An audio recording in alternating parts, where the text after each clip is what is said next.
Seguindo o livro Vivendo no Mundo dos Espíritos, né, que foi psicografado pelo espírito Patrícia, pela tia dela,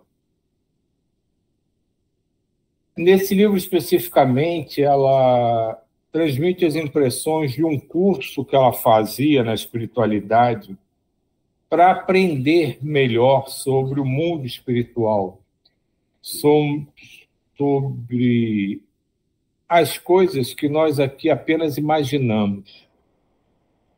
E eles falavam nesse capítulo das relações entre as nossas ações, as suas consequências, e especificamente sobre alterações físicas, doenças apresentadas pelas pessoas que reencarnavam devido à necessidade de reajustes dos seus comprometimentos passados.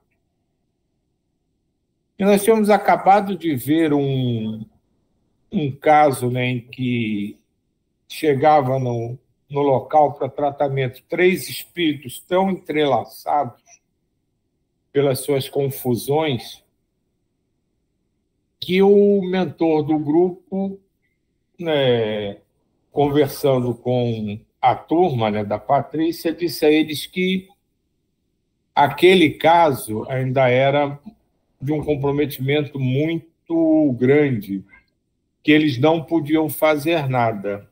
Aí nós discutimos um pouco isso, né, sobre essas relações ainda que precisam ser muito trabalhadas, né, para que esses espíritos, né, que ficam se degladiando, né,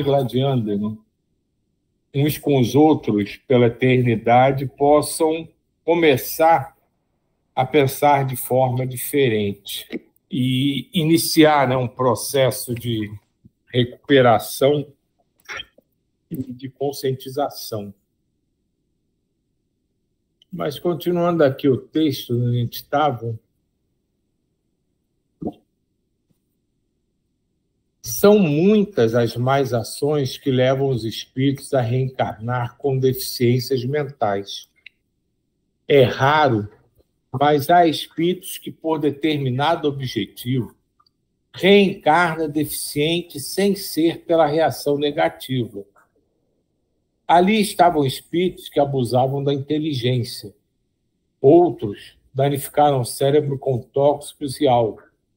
Outros cometeram suicídio. Alguns praticaram tantos erros e o remorso destrutivo fez com que deformassem o cérebro perispiritual, trazendo para o corpo essa deformidade ao encarnar. A gente percebe aqui que, mesmo independente das relações que causaram essa necessidade, entre aspas, de retornar com algum problema, ela tem sempre uma ponta de remorso. Quer dizer, é o espírito, quando percebe o que errou, o erro que cometeu, o deslize, ele se enterra numa culpa tão grande, e o remorso faz com que ele pense nesse sentido, de para ele resgatar de fato, ele tem que passar aquilo, ele tem que mostrar que aquela privação fez ele entender.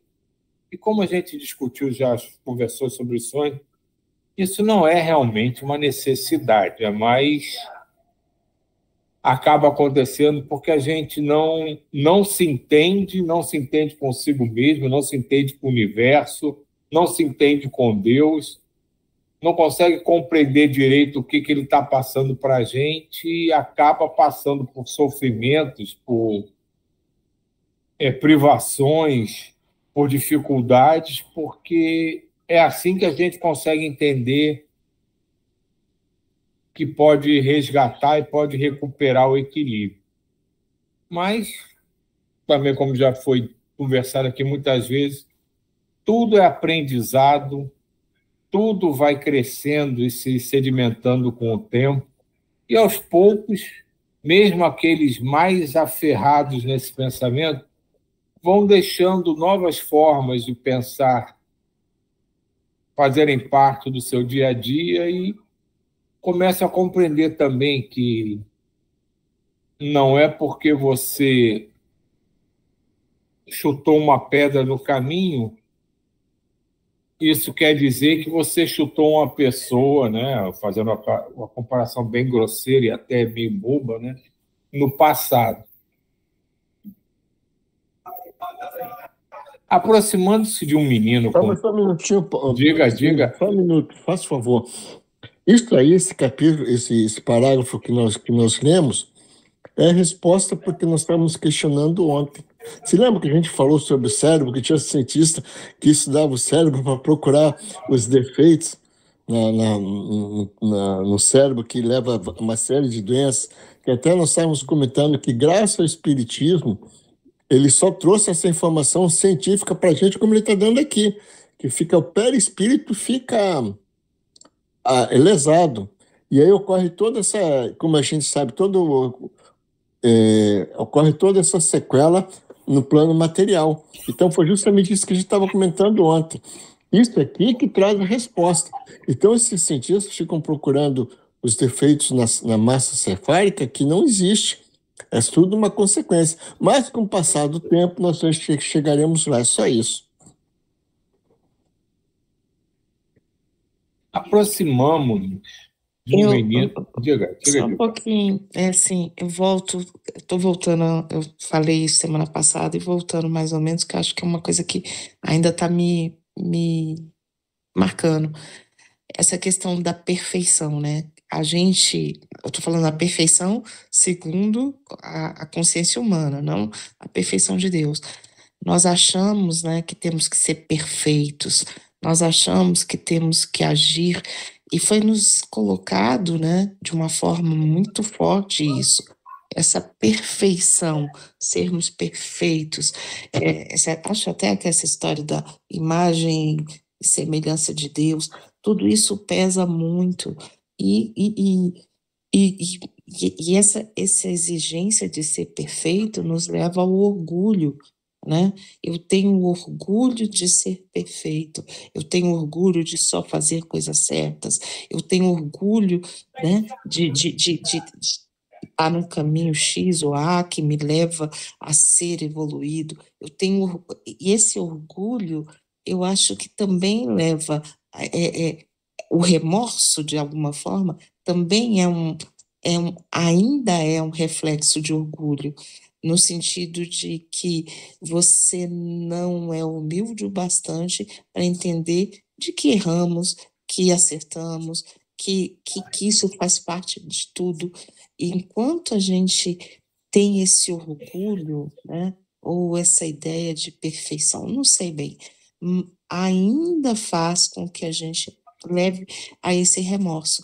E aí parece, às vezes, que o remorso é até uma coisa tipo, nossa, ele se arrependeu, ele se tornou uma pessoa, entre aspas, boa e tudo, mas ainda vejo que esse remorso também ainda é um pouco disso, desse ser perfeito, mas eu estou falando o ser perfeito conforme nós fomos educados dentro dessas educações judaico-cristãs, sei lá, não sei, dos outros lados lá, dos orientes, eu não sei, né?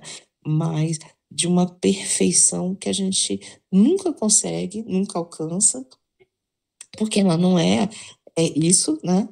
E que gera esse remorso, e que também é o orgulho de ser perfeito. E como que a gente se engancha nisso, né? Nesse orgulho, nessa vaidade de ser perfeito, de não errar. Para a gente compreender que essa nosso crescimento é construído dia a dia, né? Se fala tanto nisso até aqui na Terra mesmo, né? De as coisas serem construídas, né?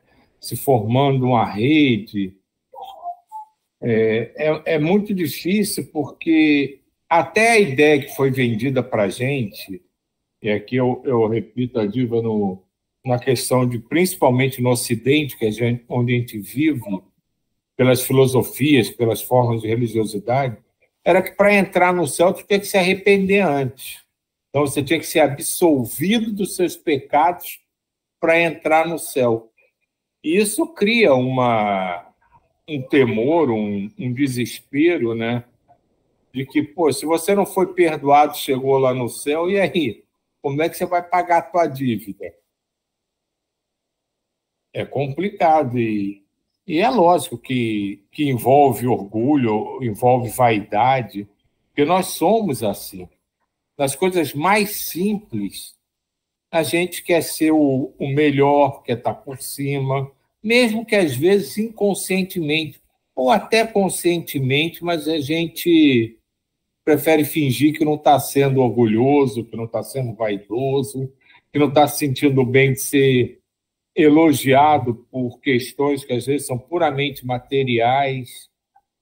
Ah, que você é isso, que você é aquilo, que você faz isso, que você faz aquilo. Aquilo muitas vezes causa bem na gente, mas é um bem de orgulho, de vaidade pura. Não é um bem daquilo gerar em você mais energia para doar. São coisas que a gente ainda tem na gente, que a gente ainda vai levar sei lá quanto tempo para conseguir trabalhar com tudo isso. E talvez esse seja a maior dilema, preocupação ou dificuldade da humanidade como um todo. E humanidade aqui eu me refiro aos encarnados e aos desencarnados que populam a Terra, é entender que nós somos seres capengas. Não existe essa história de sermos a imagem e semelhança de Deus, perfeitinhos iguais a Ele. Nós somos seres com uma gama enorme de possibilidades de erros e trapalhadas, que a gente vai vendo e não, essa forma de fazer é errada, esse caminho aqui não é bom. Mas é quase que um caminho constante de tentativa e erro, porque a gente não ouve, porque a gente não escuta, porque a gente quer seguir a nossa vontade, os nossos pensamentos. E isso gera o que a gente vê hoje. Como o Jair estava falando, das confusões geopolíticas, é porque a gente ouve, mas não escuta. É aquela questão de olhos de ver, ouvidos de ouvir. Para mim, esse é o grande mal da humanidade. Ela nem presta atenção, de fato, no que ouve nem no que vê. E toma as suas conclusões. Cada um, quando fica sabendo de alguma coisa que ouve, ou quando vê alguma coisa, tira as suas conclusões. Ele não pensa no reflexo daquilo para o mundo, para todo mundo que está ali. Ele tira as suas conclusões e vê o que é positivo e o que é negativo para si. Então, um dos trabalhos que a gente precisa fazer com muita intensidade é saber ouvir.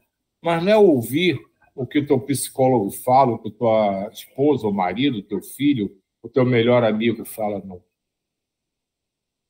É o que quem sabe, e quem sabe não está aqui no momento entre nós, está sobre nós e olhando para nós, mas não está entre nós. É assim que eu digo, entre nós fisicamente, né? Ouvir o que ele fala. Se a gente começar a ouvir, prestar atenção no que ele fala, a coisa talvez ande mais rápida. Mas até lá fica isso.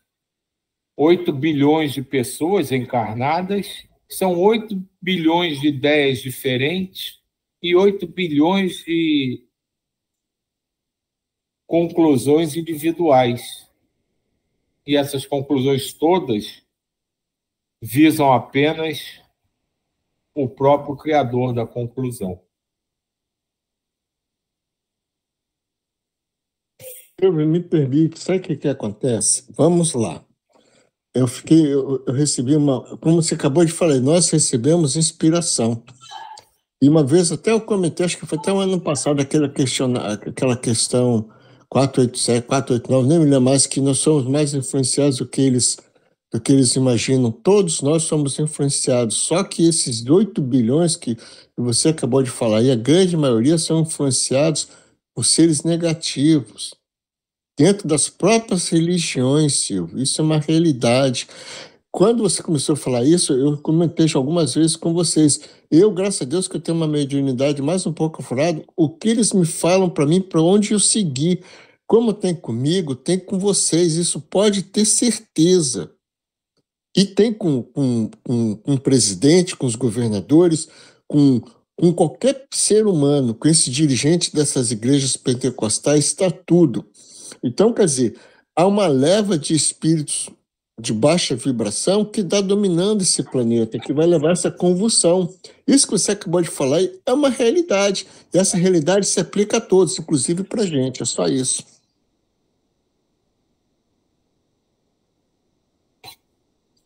Aproximamos-nos de um menino com deficiência bem acentuada. Ele fora rico, filho mais velho, e tinha uma irmã. Era adolescente quando o pai desencarnou, deixando a mãe nova e muito bonita. Estava com 17 anos quando sua mãe começou a interessar-se por outro homem. Ele passou a seguir a mãe e escutou-a conversando com o namorado. Descobriu que iam se casar e que ela estava grávida. Não querendo que a mãe se casasse e que ainda tivesse mais filhos para repartir a herança, planejou o crime. Matou a mãe com uma faca e fez a culpa cair sobre um ex-escravo que trabalhava na fazenda. Nessa época já tinha acontecido a abolição. Fingindo grande dor e indignação, sem esperar um julgamento, mandou colocar o negro no tronco e chicoteá-lo até a morte. Ainda deu a entender que a mãe era amante do negro. Assim, o negro desencarnou no tronco sem maiores problemas para ele. Seu avô ficou sendo seu tutor até a maioridade. Ficando maior, passou a tutelar a irmã mais nova. Era trabalhador, inteligente, multiplicou os bens. Não querendo que a irmã se casasse, logo que ficou mocinha, a lhe dar, sem que ela percebesse, tóxico, fazendo-a passar por louca e doente. A irmã desencarnou moça e passou a obsediá-lo. Ele casou, teve filhos, foi respeitado, mas acabou fazendo uso de tóxico, na tentativa de amenizar o remorso.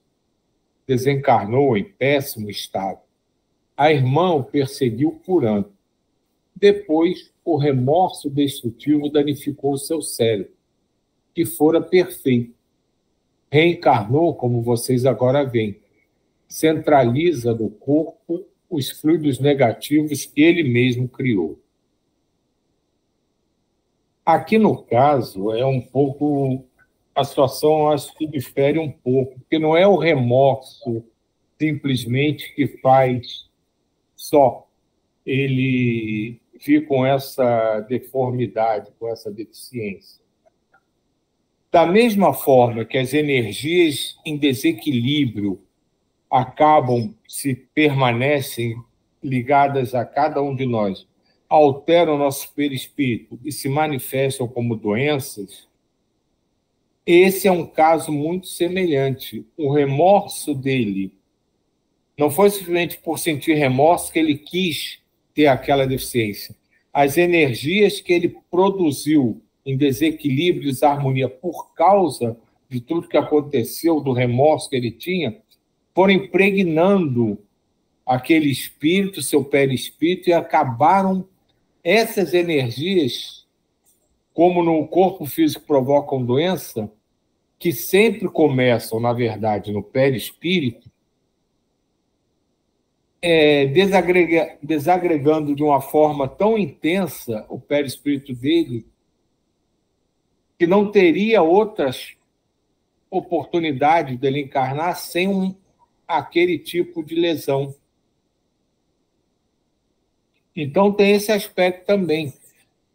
Só o remorso não faz a gente vir com alguma dificuldade ou algum tipo de doença ou limitação pelo remorso em si, porque a gente se arrependeu e quer, de alguma forma, pagar aquilo.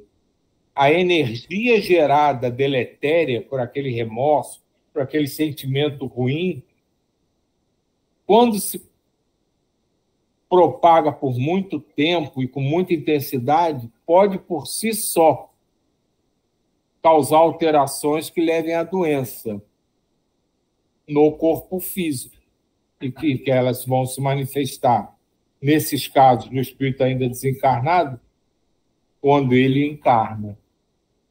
E como se manifesta em tantas pessoas que a gente conhece pela nossa vida, que eram saudáveis, mas com o desequilíbrio, a desarmonia, a presença constante de vibrações negativas e energias deletérias, acaba desenvolvendo doenças no corpo físico.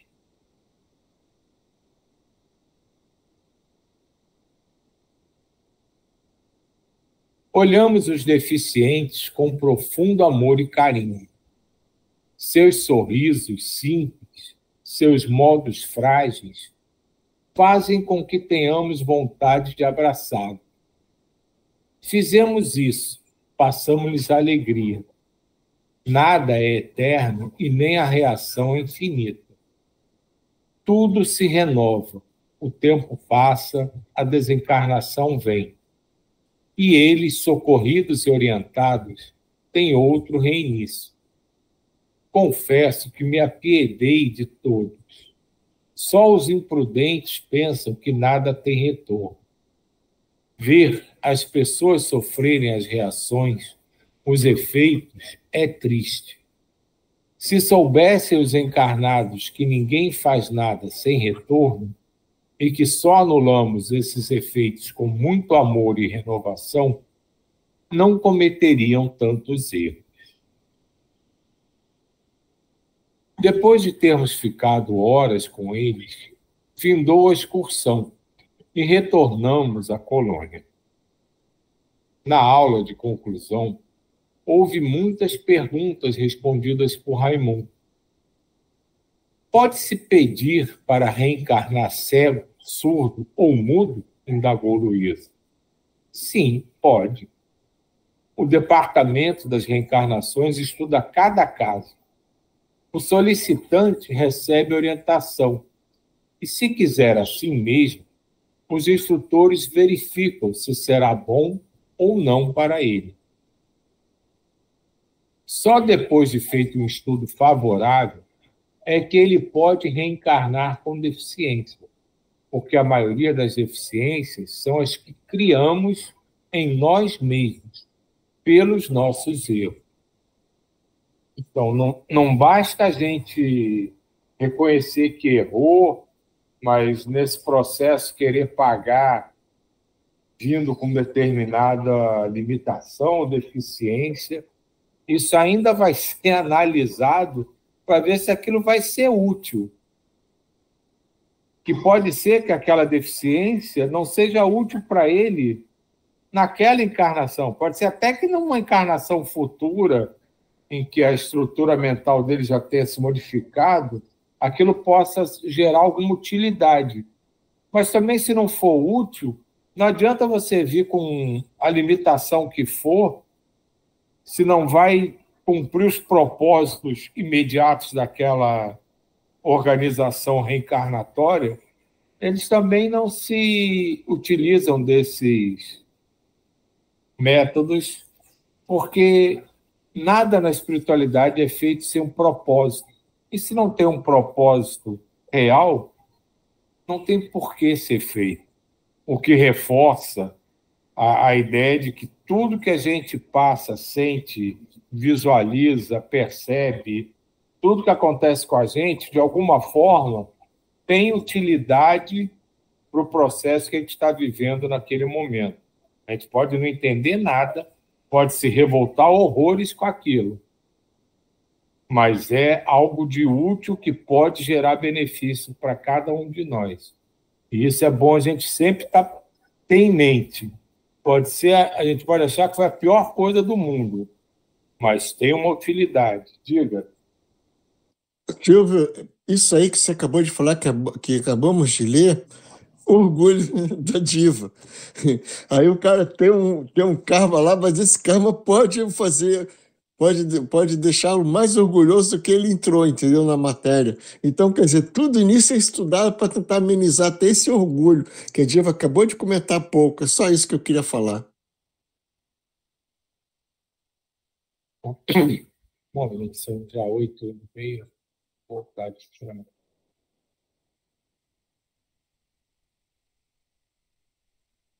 Olha essa musiquinha.